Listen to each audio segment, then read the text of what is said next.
Welcome back to my Gundamseed 20 years later retrospective. Today we're covering episodes 11 through 15, and two of these are clip shows. Right off the bat, episode 11 begins with Kira on court-martial for his actions in the previous episode, commandeering the Gundam and returning Lacus Klein, and he's pretty much told, you know, this is a death sentence level offense what you did here, but you're not military, so we can't hold you to the military code of conduct, so just behave next time. And he potentially gets latrine duty for a month, like his friends who mentioned that, because they told him, we got latrine duty for a month, and Mula Flaga's like, you know, that sounds like something good to add on to you. So, yeah, he gets slapped on the wrist. It's not the first time, you know, it's not going to be the last time in this series Kira gets an easy out. He has a reputation for being the Gundam protagonist with the most plot armor. And we find out they're planning to rendezvous with the Earth Force's fleet, and everyone's going to have to decide, which is what happens in the next episode, what they're going to do from here. We see Flay just become more unhinged to where she sees Kira as a tool to kill all coordinators with and begins manipulating him. She really just goes beyond unlikable from this point. Again, these are some of the things I do remember, how horrible of a person she stays throughout the series.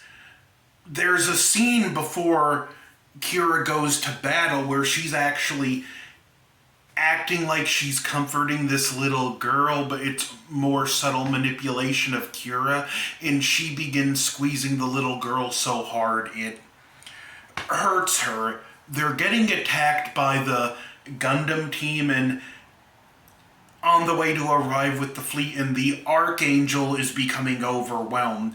You have Mula Flaga in the mobile armor, but he's a natural against coordinators.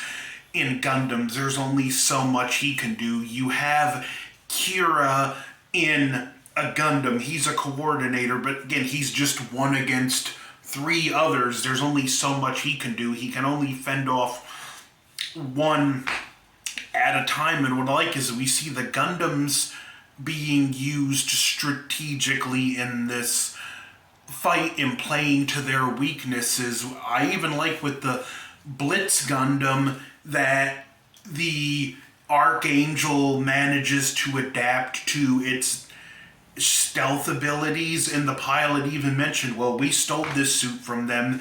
Yeah, it's only natural they know its weaknesses. It's really a fun battle with high enough stakes and well-paced. The action's on point with this, and we see that as it's looking like it's not gonna end well for the Archangel. Kira enters into his seed mode or seed state, which is something that, from what I know that's what it's called. I don't remember all the specifics, but basically it's something coordinators can briefly enter into. It's a brief heightened state of reflexes, spatial awareness, perception, and all that. So he goes into this and he just makes short work of the enemy. He stabs the dual Gundam, which has been giving him a lot of problems in this fight, and the pilot, Yazak, it shatters the visor on his helmet and scars his face. With that level of damage to the mobile suit in his visor being opened, I don't know, shouldn't decompression be a issue? But it ends with them rendezvousing with the fleet. The next episode is pretty straightforward. Everyone has to decide what they're gonna do, and we find out that they basically have to retroactively count the crew as members of the military who voluntarily enlisted, because it's technically illegal for civilians to participate in battle, even though it was, if we don't do this, I guess we're all gonna die. The Earth forces are idiots. But they all choose to enlist. Kira is figuring out what he's gonna do. And the regular civilians on the Archangel are being put on shuttles, and they're gonna be taken to Earth. The same little girl, she gives him an origami flower. And Kira, ultimately, he does decide to stay.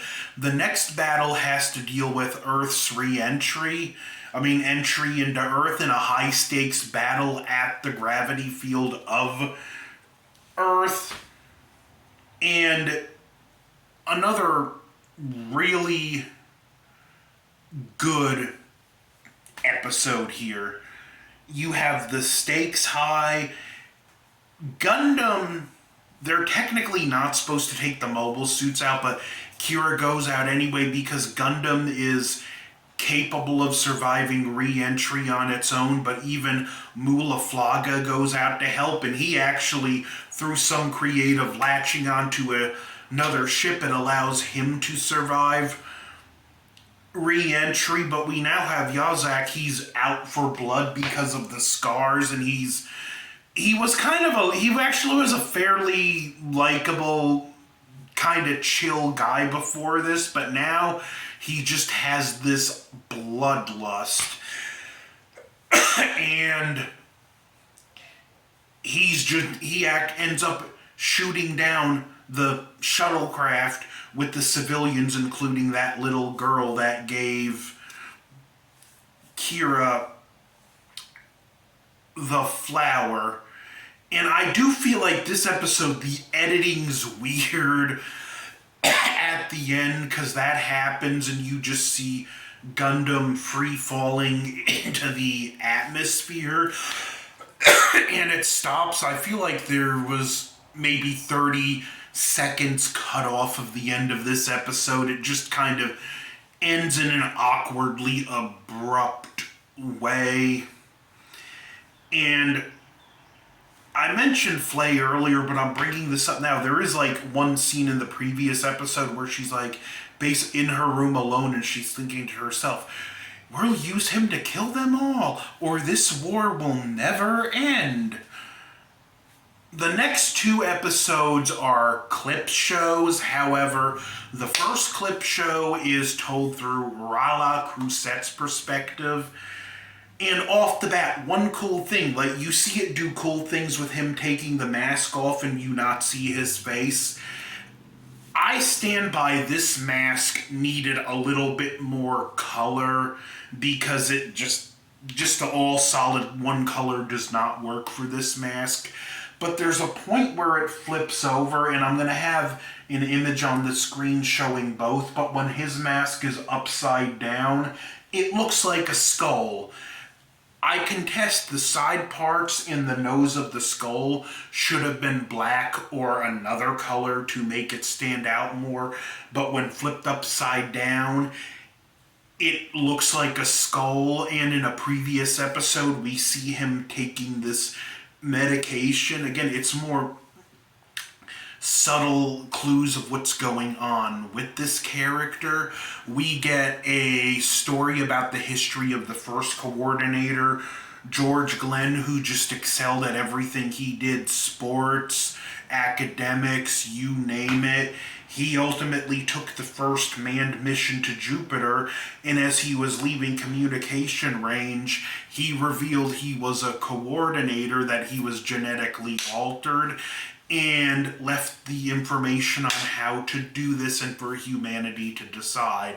He ultimately comes back from Jupiter with this fossil that was briefly shown in a previous episode. It's this space whale thing, and there are debates about should we build military or is this something we should prepare for?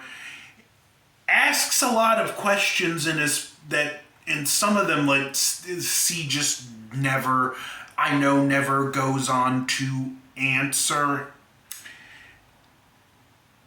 I don't know why on earth Eclipse episode was this early in the series, let alone 2 of them, but it is, at least as far as Eclipse episode goes. This one gives you some much needed back history for the world, so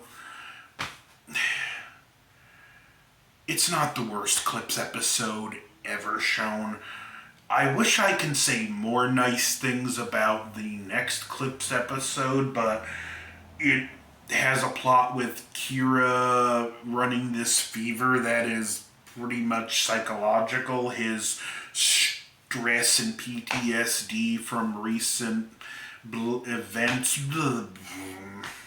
I don't like this episode. The only noteworthy thing is at the end, we see the mysterious blonde-headed girl from the first episode, and she mentions a character, I believe the Desert Tiger, and his name's Rumsfeld, and I am excited for this because I remember the Desert Tiger arc being my favorite arc in the entire series. He was just a really fun, interesting, likable character. And I will note that we get an opening credits song and image change after the Earth re-entry, and in this, it does tease the Freedom Gundam in a silhouette, which I can't wait to see in action again. Why I'm starting to like the Strike more now. I don't love the Strike. I don't hate it either. The Strike's a Gundam. What more do you want me to say about it? I do like that the packs can be swapped out for differing uses, but I'm not too big on the Strike. But that's the next 5 episodes. 2 really strong episodes, 1 good episode, and 2 Eclipse episodes that at least one has an interesting backstory. But yeah, it seems we've hit our first snag. I'll say that up front. We've hit our first snag in the return to Gundamseed. Just, again, I can't stress this enough. Why are you going to have a Eclipse episode, let alone 2 of them, on episodes 14 and 15? That is just way too early. But we march along in the Gundamseed retrospective. Like, share, comment, subscribe. Over and out.